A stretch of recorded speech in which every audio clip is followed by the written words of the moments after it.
Бала кезімнен-ақ өмір маған қатаң қарады. Жетімдер үйінде өстім. Туған туыс, туар жақын деген болмады. Өмірдің ащы дәмін ерте тартқан соң, мен өзіме тек өз күшіммен тірі қалам деп серт бергем. Бірақ тағдырдың әзілі ме, әлде менің әлсіздігім бе, күйеуге шыққан соң қайтадан біреуге тәуелді болдым. Күйеуім құрылысшы, айлығы аз, кейде мүлде қолына түспейді, қарызға да жиі бататын. Біздің жеке үйіміз болмады. Амалсыз күйеуімнің ағасының үйінде, яғни қайнағам мен оның әйелімен бірге тұрамыз. Үйде төртеуміз, алғашында аз уақытқа ғана деп ойлағам, бірақ айлар өтті, жыл өтті, бәрі сол күйі. Күйеуім үнемі, сен үйде отыр, әйелдің міндеті ас үйде отыру, ас әзірлеу, бала табу дейтін. Ал мен іштей, қайдағы бала, өзімді әрең асырап отырғанда деп қиналатынбыз. Кейде жұмыс істейін десем, ренжіп ұрыс шығаратын, ақша табу менің міндетім. Сен үйде отыр деп шорт кесетін. Бірақ ақшаны табу оның міндеті болса да, сол үйге ақша аз түсетін. Ал мен болсам үй шаруасына кіріптар. Бір бөлмеде ғана өзімнің дүниемді құрып, бостандыққа зәру боп жүрдім. Осылайша өміріміз тығырыққа тірелген. Менің өмірімде мейірім, жылулық, әйел боп сезіну деген жоқ еді. Қайнағам мен күйеуім мінездері жер мен көктей. Күйеуім тұйық, үнсіз, бір сарынды. Қайнағам ашық жарқын, өзіне сенімді, сөзі өткір. Оның қолында қала ортасында көлік жуу бекеті бар. Ақшасы да жеткілікті. Үйінде жаңа жиһаз, әйеліне қымбат шубалар, тіпті алтын сақинаға дейін алып беретін.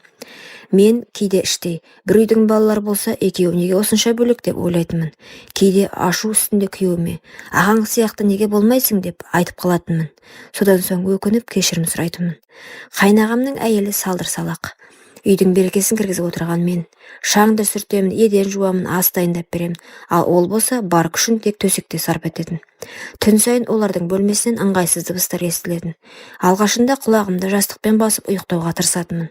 Бірақ уақыт өте келе сол дыбыстар менің ішімде біртүрлі сезім оятты. Әйел болып жылулық көрмегеніме көп болған. Күйеуім маған ешқашан құшақ жайып нәзік сөздер айтқан емес. Ал төсекте бәрі тым тез, тым салқын өтетін. Ештеңе сезбейтінмін, себебі ол тез бітіретін. Бір түнде қайнағамның бөлмесінен шыққан дыбыстар ерекше қатты естілді. Әйелі қысқа-қысқа айқай салып, одан кейін сыбырлай күле бастады. Мен төсегімде дірілдеп, жүрегім атша тулап жаттым.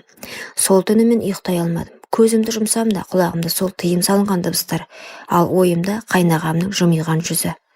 Күндердің бір күні таңертең ас бөлмеде жалғыз шай ішіп отыр едім. Қайнағам ұйқыдан тұрған беті кіріп келді.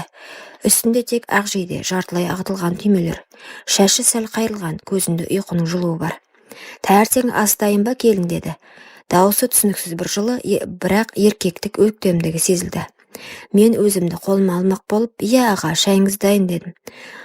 Көзім оның жейдесінің ағытылған жеріне еріксіз түсті. Сол сәтте көзіміз түйісті. Әдеттегідей емес, бұл жолы ол мені ұзақ қарады. Секундтар созылып кеткендей. Ішімнен бір дауыс, "Жүрегің дүрсілдеп тұр. Тоқтат, бұл тыйым" деді.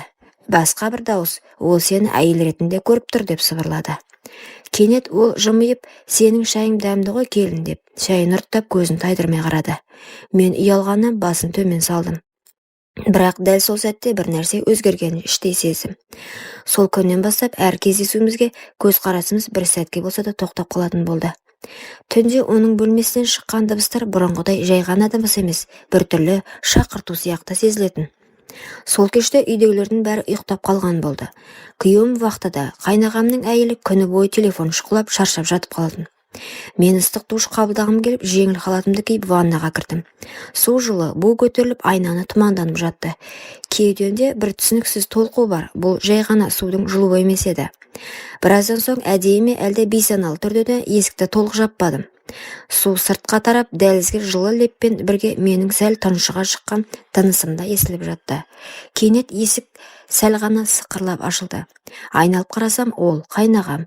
Көзіне тіке қарауға батпадым, жүрегім дүрс-дүрс. Есік алдынан қалыпты. "Есік ашық қалыпты" деді жай ғана, бірақ даусы баяу, ауыр естілді.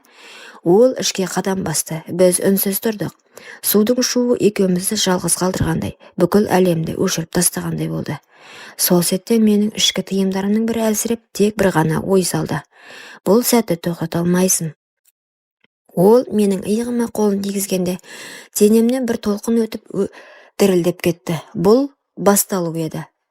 Ол менің иығымнан ұстап жай ғана «Су тымыстық емес пе?» деп сыбырлады. Даусы төмен, бірақ жүрекке қадалған пышақтай естілді. Мен үн қатпадым. Жауап орнына көзін төмен түсірдім. Бұл үнсіздік бізді жақындатты. Судың тамшылары иығымнан сырғып, оның қолының үстіне тамды. Сол сәттен бастап біз бір-бірімізді тынысын ғана еститіндей күйде түстік. Ол мені өзіне бұрды, көзіне тіке қарады. Қарашығында ашықта жарқын, тыйым салынған шақырту тұр еді. Жүрегім бір соққанда екі дүрс еткендей. Ақыл айқайлап тоқта десе де денем оны тыңдамай тұрды. Ол маған жақындады. Теріміздің арасында су тамшылары ғана кедергі болып тұрды. Сол сәтте бөлменің іші буға, иістерге, тынысқа толып, уақыт мүлдем тоқтап қалғандай болды. Менің ішкі даусым әлсіреп, бір ғана нәрсе қалды. Осы сәтті сезіну. Ол мені қапсыра құшақтап, иығымнан, екі омырауымнан сүйді. Бұл жолы жайлы, бірақ қауіпті жылулық еді.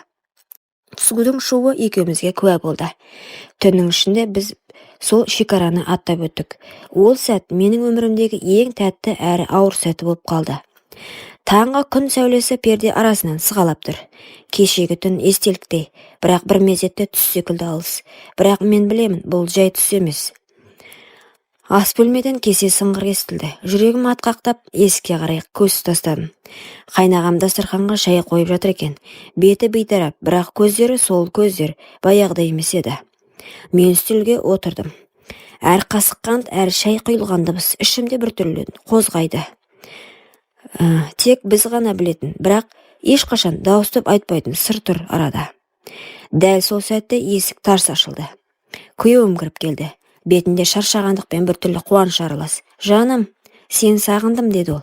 Мені құшақтап, қолдарым дірілдеп кетті. Бірақ мен жымиып құшаққа жауап бердім. Ас ішіп отырып, әр сөзді, әр қимылды аңдып отырдым. Күйеуім ештеңеден бейхабар екен. Ал мен кеше түнгі қателігімді қайта-қайта есіме алып, жүрегіме салмақ салып отырмын. Жылауға да дәтім бармай.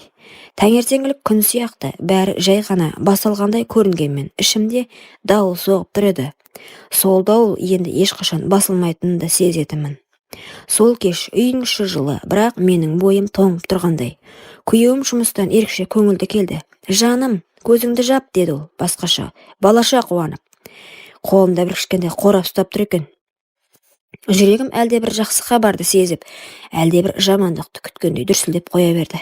Көзімді ашқанда алақанымда кілт тұрды. «Біздің енді өз үйіміз бар» деді ол. Дауысы қуанышқа толы, көздері жарқырап тұр. Мен үнім шықпай қалды. Сол сәтте кешегі түн көз алдыма келді. Қайнағамның қолы, оның көзі, менің әлсіздігім, ішімнен «мен қара бетпін» деп сыбырладым. Тамаққа тас тығылғандай демала алмай қалдым. «Қуаныштан жылап тұрсың ба?» деп сұрады күйеуім. Мен басымды изедім. Ол болса мені құшақтап, «Бұл үйден менді біржолата кетеміз, енді бәрі жақсы болады» деп сыбырлады. Мен де құшақтадым. Бірақ ол құшақтың ішінде менің күнәм, ұятым, өшпейтін дағым тұр еді. Жаңа үйге көштік. Адамдар бізді бақытты деп ойлайды. Тек мен ғана білемін, бұл бақыттың іргетасы тыйым салынған түннің тасасында қалғанын. Мен қанша жуынсам да бойымнан сол сезімді шайып тастай алмайтынын түсіндім. Өмір бойы менің жүрегімде бір ауыр сыр бар.